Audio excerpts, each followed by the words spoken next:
Hey guys, welcome to my channel the tech TV. और आज की वीडियो में हम लोग करने जा रहे हैं अनबॉक्सिंग मोटो G9 पावर की। इस फोन में आपको सिर्फ एक ही वेरिएंट मिलता है, 4GB रैम 64GB स्टोरेज, जिसका प्राइस है 11,999। कलर्स की बात करते हैं तो इस फोन में आपको दो कलर वेरिएंट्स मिलते हैं, इलेक्ट्रिक वॉयलेट और मेटालिक सेज। और कुछ इस तरीके की पैकेजिंग में ये फोन मुझे मिला है। तो चलिए अब जल्दी से इस बॉक्स को खोल लेते हैं। और ये रहा बॉक्स हमारे मोटो G9 पावर का। सामने की ओर आपको मोटोरोला की ब्रांडिंग मिल जाती है, यहाँ पे लिखा हुआ है मोटो G9 पावर। बॉक्स के पीछे की ओर आपको फोन के कुछ स्पेसिफिकेशन की डिटेल्स मिल जाती है, जैसे कि इस फोन में आपको मिलती है 6000 mAh की एक मैसिव बैटरी। उसी के साथ यहाँ पे आपको कलर वेरिएंट पड़ा हुआ मिल जाता है। जो मेरे पास कलर है वो है इलेक्ट्रिक वॉयलेट। फोन के स्टार वैल्यूज की बात करते हैं तो हेड की है 0.98 और बॉडी की है 1.33 और उसी के नीचे लिखा हुआ है मेड इन इंडिया। और उसी के साथ यहाँ पे फोन का MRP प्राइस पड़ा हुआ है 15,999। बट जैसे कि मैंने आपको बताया कि ये फोन आपको ऑनलाइन मिल जाएगा सिर्फ 11,999 में। और वीडियो को शुरू करने से पहले एक छोटी सी रिक्वेस्ट करना चाहूंगा, अगर आपको ये वीडियो पसंद आए तो प्लीज वीडियो को लाइक जरूर कर दीजिएगा। वीडियो पसंद नहीं आए तो प्लीज वीडियो को डिसलाइक भी जरूर कर दीजिएगा। और अगर आप चैनल पे पहली बार आए हैं तो चैनल को सब्सक्राइब करके बेल आइकन को भी दबा लीजिए। और कुछ इस तरीके से इस फोन का बॉक्स ओपन होता है। और सबसे पहले हमें ये फोन रखा हुआ मिल जाता है मोटो G9 पावर, और उसी के साथ हमें फोन के साथ ही कवर लगा हुआ भी मिल जाता है। तो अभी के लिए हम लोग इसको यहाँ पे रखते हैं और देखते हैं हमें बॉक्स में और क्या क्या मिलता है। और यहाँ पे हमें मिल जाता है एक ये सिम इजेक्टर टूल। उसी के साथ यहाँ पे हमें कुछ यूजर मैनुअल्स और सेफ्टी गाइड्स मिल जाती हैं। और यहाँ पे हमें मिलती है एक ये चार्जिंग केबल, और ये है एक USB A to Type C charging cable. तो ये काफी अच्छी चीज है कि बॉक्स के अंदर हमें Type C चार्जिंग केबल मिलती है। उसी के साथ हमें मिल जाता है एक ये ट्रैवलिंग अडेप्टर, और काफी कॉम्पैक्ट सा साइज है इस अडेप्टर का। और अगर रेटिंग की बात करें तो ये है एक 20 वॉट का फास्ट चार्जर। तो ये सारी चीजें हैं जो हमें बॉक्स के अंदर मिल जाती हैं। अब चलिए इन सभी चीजों को करते हैं साइड और आ जाते हैं अपने स्मार्टफोन पे। और कुछ ऐसा लगता है हमारा फोन पीछे से, और ये है वो कवर जो हमें बॉक्स के साथ मिलता है। फिटिंग की बात करें तो काफी अच्छी फिटिंग है, और अगर आप यूज करना चाहें तो इस कवर को भी काफी लंबे समय तक यूज कर सकते हैं। तो चलिए एक बार इसका कवर हटा लेते हैं। और ये है हमारा फोन कवर के बिना। फोन के डिजाइन की बात करें तो फोन हाथ में काफी हैवी लगता है, काफी बड़ा लगता है। इसकी डिस्प्ले काफी बड़ी है। बैक डिजाइन की बात करते हैं तो यहाँ पे आप लोग देख सकते हैं स्ट्रेट लाइनिंग्स पड़ी हुई है इस पे, और अगर मैं इसको स्क्रैच करता हूं तो आप लोग आवाज भी सुन सकते हैं।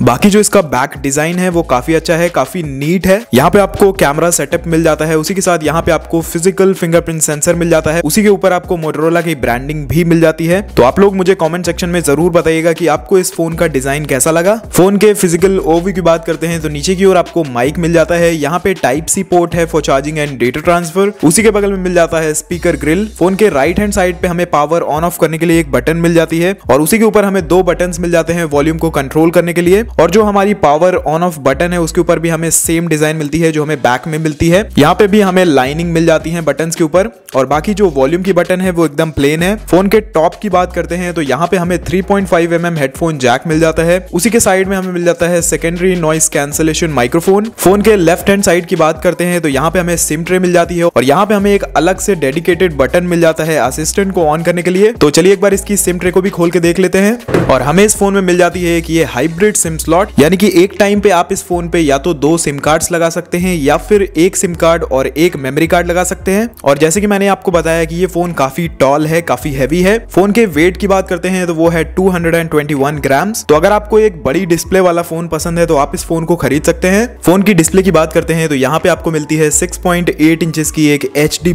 IPS display. और जो इस फोन की डिस्प्ले है वो मुझे उतनी पसंद नहीं आई है, और जो डिस्प्ले है वो काफी टॉल है, जिसकी वजह से जो हमारा फोन है वो काफी बड़ा लगता है। ये फोन आता है स्टॉक एंड्रॉइड के साथ। और अगर बात करें एंड्रॉइड वर्जन की तो यहाँ पे हमें मिल जाता है एंड्रॉइड 10। फोन के प्रोसेसर की बात करते हैं तो यहाँ पे हमें मिलता है स्नैपड्रैगन 662। और अगर जीपीयू की बात करें तो यहाँ पे हमें मिल जाता है एड्रीनो का 610। फोन की परफॉर्मेंस की बात करते हैं तो डे टू डे यूसेज में ये फोन काफी अच्छी तरीके से परफॉर्म करेगा। और अगर गेमिंग परफॉर्मेंस की बात करते हैं तो कॉल ऑफ ड्यूटी जैसे गेम्स आप इस फोन पे लो टू मीडियम सेटिंग्स पे लगा के खेल सकते हैं। और यहाँ पे क्योंकि हमें एक ये बड़ी डिस्प्ले मिलती है तो जो गेमिंग एक्सपीरियंस है वो भी काफी अच्छा होता है। बट अगर हमें इसमें एक फुल HD+ डिस्प्ले मिलती तो और भी अच्छा होता, जो हमारा गेमिंग एक्सपीरियंस होता वो और इनहैंस हो जाता। बाकी जो normal day to day apps हैं वो इस फोन पे आप बड़े आराम से चला सकते हैं, आपको कोई भी दिक्कत नहीं होने वाली। फोन के अंतुतु स्कोर की बात करें तो वो 1,75,000 से 1,80,000 के बीच में आता है, जो कि एक डिसेंट सा स्कोर है इस प्राइस रेंज के फोन के लिए।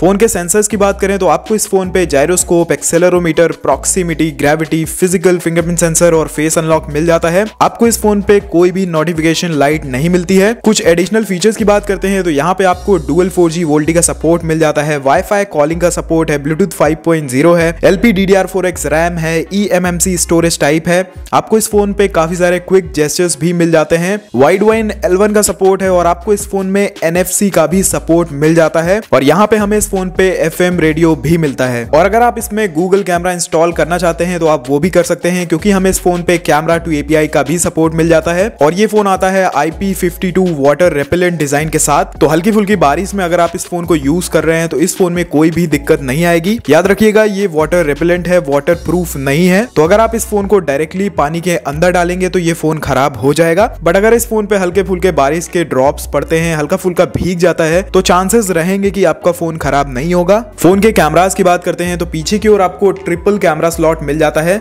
जो प्राइमरी सेंसर है वो है 64 मेगापिक्सल का विद f1.8 अपर्चर। जो दूसरा है वो एक 2 मेगापिक्सल का डेप्थ सेंसर है विद f2.4 अपर्चर। और जो तीसरा है वो भी एक 2 मेगापिक्सल का मैक्रो लेंस है विद f2.4 अपर्चर। फ्रंट की बात करते हैं तो यहाँ पे हमें साइड में मिल जाता है एक पंच होल कैमरा और ये है एक 16 मेगापिक्सल का सेल्फी कैमरा। और जैसे कि मैंने आपको बताया इस फोन में आपको फिजिकल फिंगरप्रिंट सेंसर और उसी के साथ फेस अनलॉक दोनों ही मिलते हैं। तो मैंने दोनों ही चीजों को सेटअप कर लिया है, तो चलिए एक बार उसको भी चेक कर लेते हैं। सबसे पहले हम लोग चेक करेंगे इसका फिंगरप्रिंट सेंसर।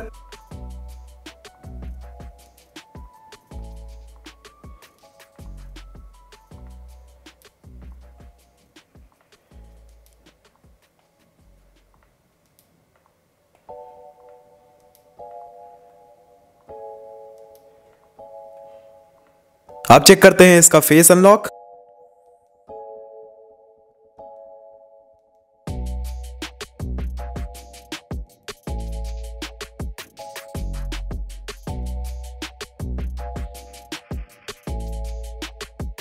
जो इसका फिंगरप्रिंट सेंसर और फेस अनलॉक है दोनों ही थोड़ा टाइम लेते हैं खुलने के लिए। बाकी अगर एक्यूरेसी की बात करें तो आंख बंद करके भी मैंने इसका फेस अनलॉक चेक किया बट ये फोन ओपन नहीं हो रहा था। फोन की बैटरी की बात करते हैं, जो इस फोन का हाईलाइटिंग फीचर है, तो इस फोन में हमें मिलती है 6000 mAh की एक बड़ी बैटरी और इन द बॉक्स हमें 20 वॉट का एक फास्ट चार्जर मिल जाता है। तो अगर आप एक नॉर्मल यूजर हैं तो आप इस फोन को 2 से 3 दिन तक आराम से चला सकते हैं। लेकिन अगर आप एक इंटेंस यूजर हैं, फोन को ज्यादा यूज करते हैं, तभी भी ये फोन 1.5 से 2 दिन आराम से चल जाएगा। और इन द बॉक्स आपको एक फास्ट चार्जर भी मिलता है, जिसकी मदद से आप इस फोन को आराम से 1.5 घंटे में फुल चार्ज कर पाएंगे। क्योंकि हमें इसमें स्टॉक एंड्रॉइड मिलता है तो आपको इस फोन पे कोई भी थर्ड पार्टी एप्लीकेशन नहीं मिलती है, जो कि काफी अच्छी चीज है। बात करते हैं कैमरा एप्लीकेशन की, तो यहाँ पे हम लोग उसको भी खोल के देख लेते हैं। यहाँ पे आपको एक वीडियो मोड मिल जाता है, उसी के साथ उसके बगल में फोटो मोड है। और यहाँ पे अगर आप जाते हैं तो यहाँ पे आपको पोर्ट्रेट मिल जाता है, कटआउट मिल जाता है, स्पॉट कलर मिल जाता है, नाइट विजन मिल जाता है, सिनेमा ग्राफ मिल जाता है, पैनोरामा मिल जाता है, ग्रुप सेल्फी मिल जाती है, अल्ट्रा रेजोल्यूशन मिल जाता है जो कि इसका 64 मेगापिक्सल वाला मोड है।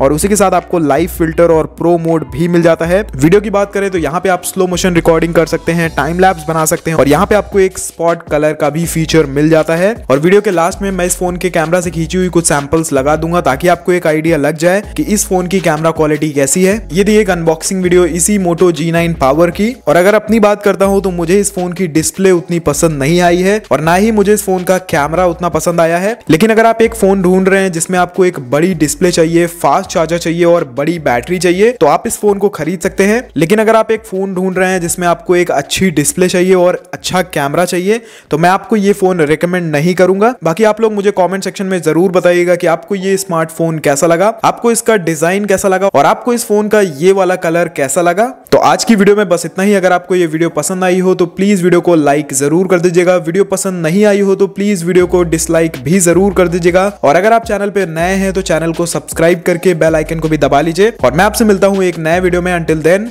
B happy, be safe.